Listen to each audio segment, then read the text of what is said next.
okay lang yun. Okay lang yan. Iyak ko eh. Iyak ako eh.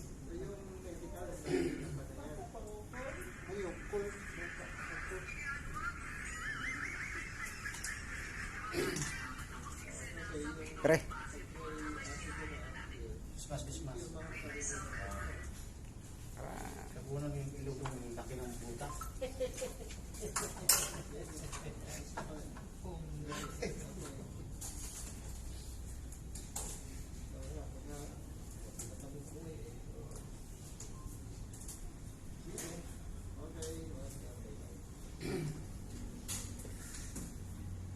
Hawak sa ano.